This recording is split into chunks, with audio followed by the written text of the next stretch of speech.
reaching the three figures mark. Yeah, thank you very much. Yeah, it's been a while since I scored 100 in T20 cricket, so yeah, it's just a relief for me. I've got a few 90s now, so it was really nice to get over the line, and just even more special getting that score 0 wicket down. In the first innings, we saw Rohit coming close to that mark, but we expected the pitch to favor the spinners. But the power play, you scored around 80 runs. How was it batting in the second innings? Yeah, Roy batted brilliantly as always. I'm getting quite fed up with him scoring runs against me, but no, I reckon we knew we had to go really hard in the power play, just because of the wicket just spinning more and more. So lucky for us, we got a few sixes and a few boundaries early in that first 2 overs, and then the pressure was all on them, and then they made some mistakes, and then we just capitalised on that. Scoring, chasing 171, the way you approached the innings, was it approach to unsettle the bowlers at first? Yeah, look, chasing such a big score, especially on a wicket like that, you got to go really hard at front.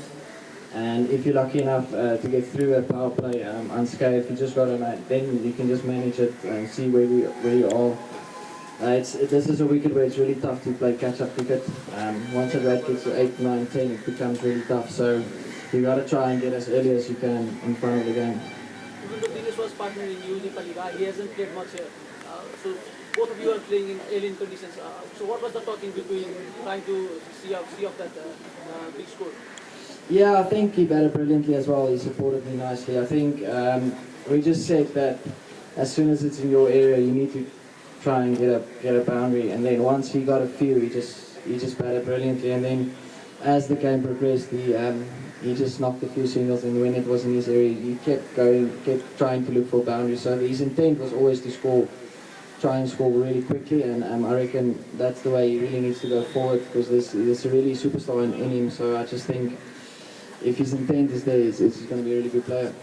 Started with a few losses, and especially that first match 7-6. You're back in Dubai watching the match. What was it?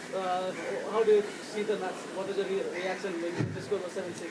Yeah, you don't see it. You don't see 7 for 6 often. I reckon that's the first time I've ever seen it. So now, look, franchise cricket goes that like sometimes. There's always going to be, I reckon, every team in a tournament like this is going to get a low score. If you don't, you've had a pretty good tournament, but that doesn't define you as a team. I think it's all about how you come back, and we've come back really strongly. So now we've got all the momentum coming back into our next game. From 7 for 6 to 176 for none.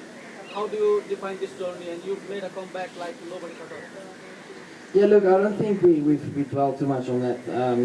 What's in the past is in the past, right? So we just wanted to make sure that we focus on this game.